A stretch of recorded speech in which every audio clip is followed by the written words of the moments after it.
আজকে কি কি মাল দেব?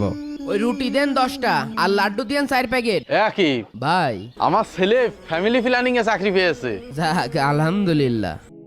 আরে ভাইস্তে তুমি দোকানে দোকানে রুটি লাড্ডু দিয়ে বেড়াচ্ছ। জি চাচা, সপ্তাহখানিক হলো ব্যবসাটা শুরু করলাম। তোমার দিয়ে আমি এটা আশা করি, তুমি একটা শিক্ষিত ছেলে, তোমার দিয়ে কি এসব কাজ মানায়? কেন চাচা, এই কাজটা খারাপ নাকি? না, আমি খারাপ বলছি না, এত দূর পড়াশোনা করে তুমি এইসব কাজ করবা। চাচা, আমার চাকরি বাকরি করার ইচ্ছা নেই, ব্যবসা করে আমি হালাল টাকা ইনকাম করতে চাই, এই জন্য এই ব্যবসা করার উদ্যোগ নিলাম। তো যাই হোক, তোমার ছেলের হামজার কি খবর? আছে, বাড়িতেই আছে। ওই চাকরি বাকরির জন্য আবেদন করছে আর ঘরে বসে ফ্রিল্যান্সিং করছে। না, আমি দেখলাম তোমার ছেলে চার দোকানে রুটি লাড্ডু দিয়ে বেড়াচ্ছে, তাই জিজ্ঞাসা করলাম। না হামজা দাঁড়াও, তোমার সাথে আমার কিছু কথা আছে। হ্যাঁ আব্বা বলেন। আজ থেকে তুমি আর এই ভ্যানে করে রুটি লাড্ডু বেচতে পারবে না। কেন আব্বা? আমার ব্যবসা তো আল্লাহর রহমতে ভালোই চলছে। না, তাও তুমি এই কাজ করতে পারবে না।